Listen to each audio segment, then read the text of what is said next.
দুটি ছোট্ট আয়াত পেশ করেছি।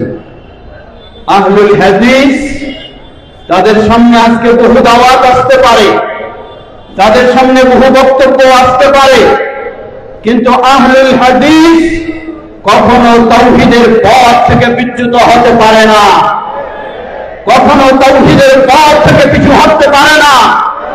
তাওহীদ ও সুন্নাহ হলো আহলুল হাদিসের মূল বিষয়। হতে পারে আমি কারাগারের সম্মুখীন হতে পারি, আমি বহু বিপদ আপদের সম্মুখীন হতে পারি। ওই তাওহীদের ইমাম ইবনে তাইমিয়া রাহিমাহুল্লাহ কত বছর আগে আমাদের জন্য তার সেই মূল্যবান বক্তব্য রেখে গেছেন। তিনি বলেন, মাযা ইয়াফআলু বি আদাই ইন্না সিজনি খালওয়াতুন ওয়া নাফি সিয়াহাতুন ওয়া কাতলি শাহাদাতুন। আমার শত্রুরা, যারা তাওহীদের শত্রু, যারা সুন্নাহর শত্রু, যারা সঠিক ইসলামের শত্রু, যারা সালাফি মানহাজের শত্রু, ওই শত্রুরা কি করতে চায়? তারা কি আমাকে সিজনে জেলখানায় ভর্তি করতে চায়? জেনে রাখো, আমাকে যদি জেলখানায় কারাগারে তোমরা আবদ্ধ করতে চাও, আমি নির্জনে আমার রবের তাওহীদের ইবাদত করার সুযোগ লাভ করব। আবার বলেছেন, জেনে রাখো, তোমরা কি আমাকে নির্বাসনে পাঠাতে চাও? যদি তোমরা আমাকে নির্বাসনে পাঠাতে পারো, পাঠাতে চাও, পাঠিয়ে থাকো, তাহলে জেনে রাখো আমি নির্বাসনে আল্লাহর জগৎ আমি দেখার আমি সুযোগ লাভ করব। তোমরা কি করতে চাও? আমাকে তোমরা হত্যা করতে চাও? জেনে রাখো, যদি তোমরা আমার হত্যাও করতে চাও, তাহলে হত্যার মাধ্যমে আমি আল্লাহর কাছে শাহাদাতের মর্যাদা লাভ করব। সুতরাং আহলুল হাদিসদেরকে, তাওহীদ পন্থীকে, সুন্নাহ পন্থীকে ভিন্ন কোন ভয় রেখে, ভিন্ন পথে, ভিন্ন চিন্তায়, ভিন্ন মতে, ভিন্ন পথ, ভিন্ন উন্নতিকে নেওয়ার কোন সুযোগ নেই। আমাদের মূল ব্যক্তি হলেন মূল ইমাম হলেন, মূল লিডার হলেন, মূল মডেল হলেন নবী মুহাম্মদ সাল্লাল্লাহু আলাইহি ওয়াসাল্লাম। মক্কার জীবনে সামাজিকভাবে বয়কটের সম্মুখীন হননি, হয়েছেন। মক্কার জীবনে নির্যাতনের শিকার হননি কি? মক্কার জীবনে মক্কা থেকে মদিনায় হিজরত করেননি, করেছেন, কিন্তু তবু ভিন্ন চিন্তার সাথে কখনো একাত্মতা ঘোষণা করেননি। তাই আমাদের মানহাজ হবে যা আল্লাহ সুবহানাহু ওয়া তাআলা বলেন, ইন্নাল্লাযীনা ক্বালু রাব্বুনাল্লাহ, আমাদের রবকে, মাবুদকে, খালিককে, রাব্বুনাল্লাহ সুম্মা ইসতাকামু, গোটা জীবন মৃত্যুর মুহূর্ত পর্যন্ত তাওহীদের উপর প্রতিষ্ঠিত থাকবে। তাতানাজ্জালু আলাইহিমুল মালায়েকা আল্লা তাখাফু ওয়া লা তাহজানু ওয়া আবশিরু বিল জান্নাতিল্লাতী কুনতুম তুআদুন। ওই তাওহীদের উপরে যদি আপনি অবিচল থাকতে পারেন, তাওহীদের উপরে অটল থাকতে পারেন, দুনিয়ার জীবনে প্রতিষ্ঠিত হওয়ার জন্য তার সাথে যাবেন, অমুকের সাথে যাবেন, তমুকের সাথে যাবেন, এটি কখনো তাওহীদবাদীদের জন্য শোভা পায় না। তাওহীদবাদী একজন হলে তাওহীদের উপরে সব অবিচল থাকবে। যা দ্বিতীয় আরেকজন ইমাম সেই ইব্রাহিম আলাইহিস সালাতু ওয়াস সালাম, যিনি আল্লাহ রাব্বুল আলামিনের নির্দেশনায় স্পষ্ট ঘোষণা দিয়েছেন। জেনে রাখো, ওয়া ইয ক্বালা ইব্রাহিম লিআবিহি ওয়া কওমিহি ইন্নানি বারাউন মিম্মা তা'বুদুন ইল্লাল্লাযী ফাতারানি ইন্নাহু সায়াহদিন। জেনে রাখো, তুমি আমার বাবা হতে পারো, তোমরা আমার কওম হতে পারো, জেনে রাখো তোমরা আল্লাহকে বাদ দিয়ে যার ইবাদত করো, যেই শিরকের পথে তোমরা রয়েছো, আমি তোমাদের সেই সব থেকে একেবারে মুক্ত। তবে মুক্ত আমি কখনোই নই কার কাছ থেকে? আল্লাযী ফাতারানি, যেই আল্লাহ আমাকে সৃষ্টি করেছেন, তিনি আমাকে হেদায়েত দেবেন, তিনি আমাকে সঠিক পথ দেখাবেন, তিনি আমাকে সঠিক পথে পরিচালিত করবেন, তার থেকে আমি কখনো মুক্ত নই। এটি হলো আহলুল হাদিসের আদর্শ, ঠিক কিনা? অটল থাকবে ইনশাআল্লাহ।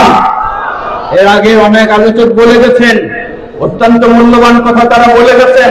আমরা স্লোগানের সময় অনেক কিছু বলে থাকি, বাস্তব অবস্থান যখন এসে যায় তখন আমরা ভুলে যাই।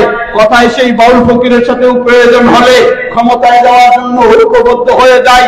সেই ওই হিজবুত তাওহীদ যারা হিজবুত শয়তান তাদের সাথে ঐক্যবদ্ধ হয়ে যায়। এটি কখনো আল্লামা আব্দুল্লাহিল কাফি আল কুরাইশি রাহিমাহুল্লাহর মানহাজ ছিল না। আল্লামা আব্দুল্লাহিল কাফি আল কুরাইশি রাহিমাহুল্লাহ তিনি নিজেও নির্যাতিত হয়েছেন, তিনি নিজেও কারাবরণ হয়েছেন, নিজেও তিনি বহু সমস্যার সম্মুখীন হয়েছেন, তবু তিনি এই সঠিক সালাফি মানহাজ থেকে ফিরে যাননি। অতএব আমরা সেই মানহাজের পরে বাংলাদেশ জমিয়তে আহলে হাদিস সেটার উপরে অবিচল থাকবেই থাকবে ইনশাআল্লাহ। যদি আজকে আমরা আন্তর্জাতিক বিশ্ব আমরা খোঁজ খবর নিয়ে দেখি, আজকে গোটা বিশ্বে সর্বত্রই সুন্নিদেরকে, তাওহীদপন্থীদেরকে, সুন্নাহপন্থীদেরকে কিভাবে হত্যা করা হয়। সেই ফিলিস্তিনে একদিকে ইহুদি পরিচয় দিয়ে, শত্রু পরিচয় দিয়ে ইসরায়েল, অপরদিকে মুসলিম পরিচয় দিয়ে ইরান, শিয়া কিভাবে সেই তাওহীদপন্থী মুসলিমদেরকে সেখানে সব একেবারে শেষ করছে। কিন্তু আমরা লক্ষ্য করেছি গত কয়েকদিন আগের কথা, সেই ট্রাম্প সেই আমেরিকার প্রেসিডেন্টের সাথে সৌদি সেই মোহাম্মদ বিন সালমান হাফিজাহুল্লাহ তার যখন যেভাবে সাক্ষাৎ সবকিছু আমরা ঘরে বসে দেখতে পাচ্ছি, তার সাথে সেই ইসরায়েলের সাথে স্বাভাবিক হওয়ার জন্য যখন তিনি কঠিনভাবে বলার চেষ্টা করলেন, তিনি একেবারে ওই সেই মালিক আব্দুল আজিজ যেভাবে অবিচল ছিলেন তাওহীদপন্থীদের পক্ষে, ঠিক একইভাবে তিনি জানিয়ে দিলেন কোনো কথা নেই, ইসরায়েলের সাথে কোনো স্বাভাবিকের সুযোগ নেই। যতদিন না ফিলিস্তিনের মুসলিমদের প্রকৃত রাষ্ট্র প্রতিষ্ঠা হবে ততক্ষণ পর্যন্ত ইসরায়েল কেন কারোর সাথে আমাদের সম্মান হতে পারে না। ঠিক একইভাবে যারা আজকে বড় বড় কথা বলে, বড় বড় পথ দেখাতে চায়, বড় বড় চিন্তা ছড়াতে চায়, আজকে লক্ষ্য করুন তারা কোথায়। আজকে সেই সিরিয়ার খবর নিয়ে দেখুন, সেই বাশার আল আসাদ কিভাবে সিরিয়ার সেই মুসলিমদের যারা সুন্নি, যারা তাওহীদপন্থী, যারা সালাফি, তাদেরকে কিভাবে শিয়ারা হত্যা করেছে। সব কিছুকে প্রতিরোধ করে সেই সৌদি আরবের এই অবদানে, সেই কঠিন পদক্ষেপে সেখানে সুন্দর আজকে সালাফি ইসলামী রাষ্ট্র প্রতিষ্ঠিত হয়েছে, বলুন আলহামদুলিল্লাহ। একইভাবে ইয়ামানের কথা খোঁজ নিন, একইভাবে সেই আজকে সেই সুদান কি অবস্থা, আজকে কঠিন অবস্থা। মুসলিমেরা একে অপরকে কিভাবে হত্যা করছে, আর মুসলিমেরা আবার এর পিছনে মদদ দিচ্ছে। সেটার পিছনে সঠিক অবস্থানে যারা আজকে ভূমিকা রাখার চেষ্টা করছে, সেই মোহাম্মদ বিন সালমান হাফিজাহুল্লাহ এবং সেই সৌদি আরবের এই অবস্থান কারণটা কি? সব কিছুর কারণে যদি বলতে চাই একটি, সেটি হলো গোটা পৃথিবীতে একটি মাত্র দেশ খুঁজে পাওয়া যাবে যেই দেশটিকে কিসের দেশ বলা হয়? তাওহীদের দেশ। কিসের দেশ বলা হয়? তাওহীদের দেশ। সেই দেশ হলো সৌদি আরব। আলহামদুলিল্লাহ, নবী মুহাম্মদ সাল্লাল্লাহু আলাইহি ওয়াসাল্লাম সেই ভূমিতে যেভাবে তাওহীদের উপর অবিচল ছিলেন, অটল ছিলেন, একইভাবে সেই তাওহীদের পথে অবিচল থাকার কারণে তাদের দ্বারা আল্লাহ সুবহানাহু ওয়া তাআলা এই প্রতিষ্ঠা দান করছেন এবং এই সেবা দান করছেন, এই সেবার সুযোগ করে দিচ্ছেন।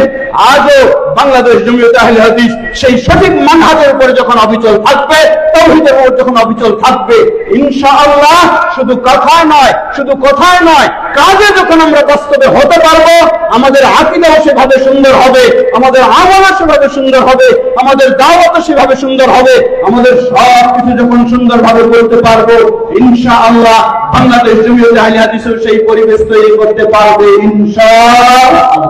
সেই আহ্বান রেখে সবচেয়ে শেষে দুটি কথা। প্রথম, আমাদের নিজেদেরকে আগে ঠিক করতে হবে। একটু আগেই ডক্টর মুসলিউদ্দিন সাহেব হাফিজাহুল্লাহ একটা মূল্যবান কথা বলেছেন, কত বড় নেতা কিন্তু তাওহীদও চিনে না। তা আমরা তাওহীদের জন্য চিৎকার দিয়ে বলি, আবার নিজের তাওহীদও যদি আমাদের ঠিক না থাকে তাহলে আমাদের দ্বারাও কিছু হবে না।